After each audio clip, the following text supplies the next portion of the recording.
uma das grandes utilidades que você tem dentro de uma PG é quando você tem uma propriedade que fala dos termos equidistante dos extremos. Equi, igual, distantes, distância. Imagine aí a seguinte PG. 1, 2, 4, 8, 16, 32 e 64. Quantos termos tem essa PG, gente? Conte aí. São 7 termos, não são?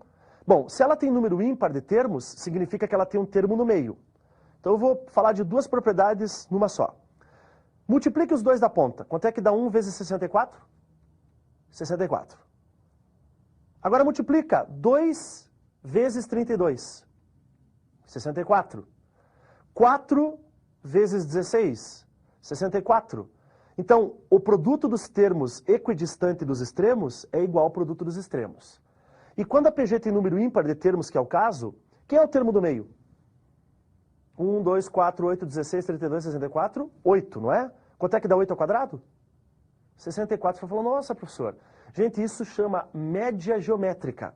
Assim como numa PA vale uma média aritmética, na PG vale a média geométrica. Ou seja, o termo do meio ao quadrado é igual ao produto dos extremos. Ok? Essas duas propriedades são bastante úteis para uma série de situações. Correto? Lembre bem delas porque com certeza você vai utilizar aí no seu vestibular. Bom, além disso, a gente tem um dos assuntos mais importantes de PG, que é a soma dos termos de uma PG. Esse assunto cai muito em concursos vestibulares. Vou mostrar para você quais são as variáveis desse assunto? Vamos lá? Bom, primeiro que você pode ter uma PG finita ou infinita. Vamos começar com a PG finita. Para você encontrar a soma dos termos de uma PG finita, quer dizer que tem uma quantidade limitada de termos, você tem duas opções. Ou você usa a fórmula Sn, que significa a soma dos termos, é igual. Veja aí. A n vezes q menos a1, tudo isso dividido por q menos 1. Essa é uma possibilidade. Quer outra? Imagine a seguinte. Sn é igual a 1 vezes, abre parênteses, q elevado a n menos 1, fecha parênteses, dividido por q menos 1.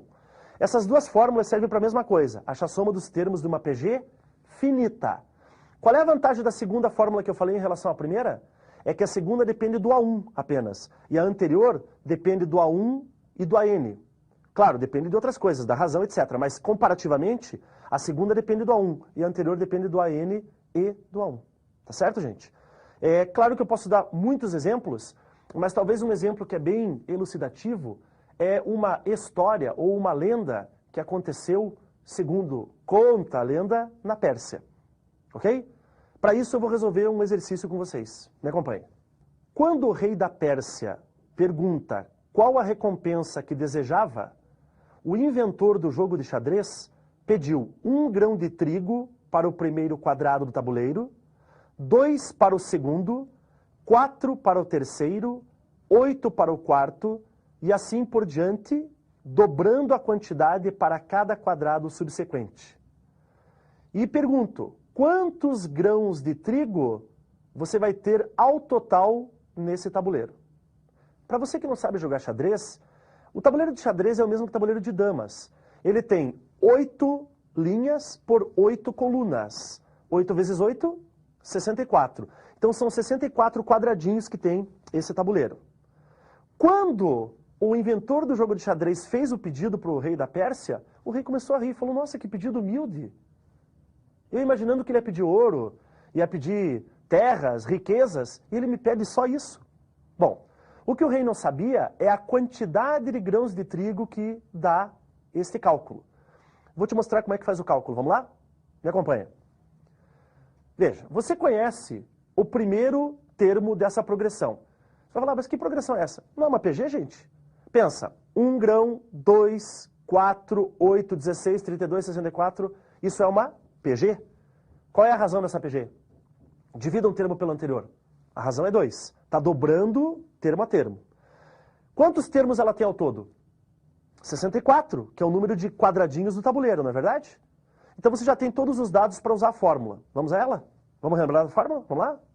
Sn igual a 1 vezes q elevado a n menos 1, dentro do parênteses, dividido por q menos 1. Substitua. Vamos lá. A soma dos 64 é igual ao primeiro, que é 1, vezes, parênteses, razão, que é 2 elevado a 64, que é o número de termos, menos 1, fecha parênteses. Embaixo, 2 menos 1. Bom, 2 menos 1 embaixo dá 1. Dividir por 1, nesse caso, não vai fazer diferença no resultado, certo? Em relação ao numerador. Qual o resultado final disso? 2 elevado a 64 menos 1. Gente, essa é a quantidade de grãos de trigo que pediu o inventor do jogo de xadrez. Como as pessoas em geral não têm muito contato com potências, esse número 2 elevado a 64 menos 1, gente, é um número muito grande. Você sabe o que dá isso de trigo? Dá para fazer o seguinte, dá para você cobrir o planeta Terra todo com uma camada de aproximadamente 2 centímetros de trigo. Você vai falar, você está falando sério, Domingos? Tô. Sabe o que mais? Se você construísse um celeiro, sabe qual seria o tamanho do celeiro? Mais ou menos assim. Ele teria que ter 10 metros de largura, 4 metros de altura, e sabe qual o comprimento? 300 milhões de quilômetros. Você vai falar, professor, não faço ideia do que seja isso. É o dobro da distância da Terra ao Sol, mais ou menos. Você fala, nossa, mas professor, não... é isso mesmo? É isso mesmo. Essa quantidade de 2 elevado a 64 menos 1, gente, expressa um número muito grande. Para saber quantos algarismos tem esse número, até com logaritmos a gente pode ver isso mais para frente.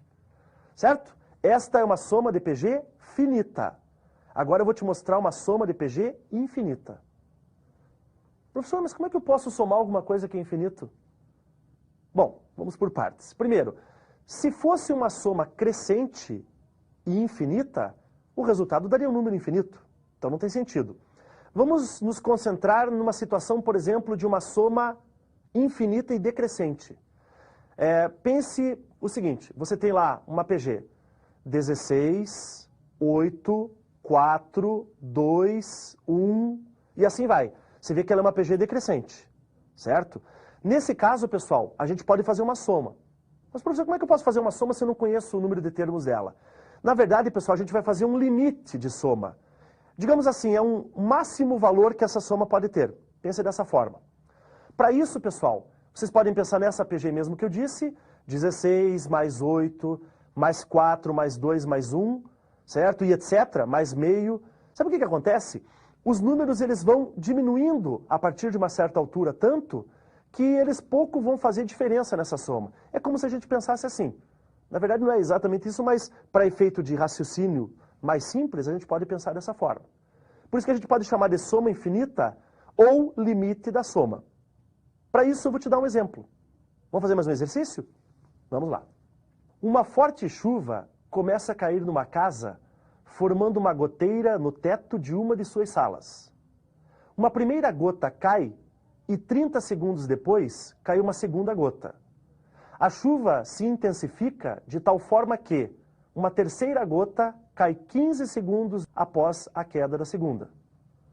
Assim, o intervalo de tempo entre as quedas de 2 gotas consecutivas reduz-se à metade na medida em que a chuva piora. Se a situação assim se mantiver, em quanto tempo aproximadamente, desde a queda da primeira gota, a goteira se transformará em um fio contínuo de água?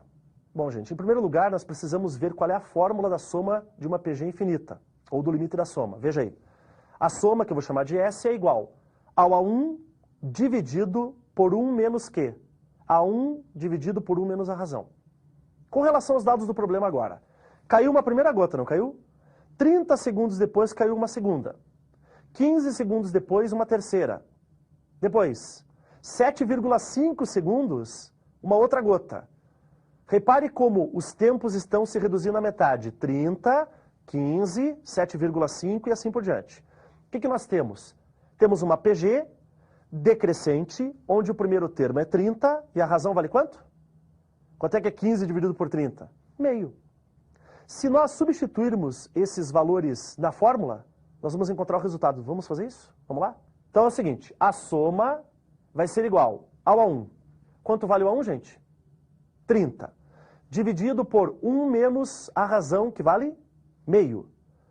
1 menos meio, você pode tirar o mínimo, dá meio. Tira o mínimo múltiplo comum ali, vai ficar meio.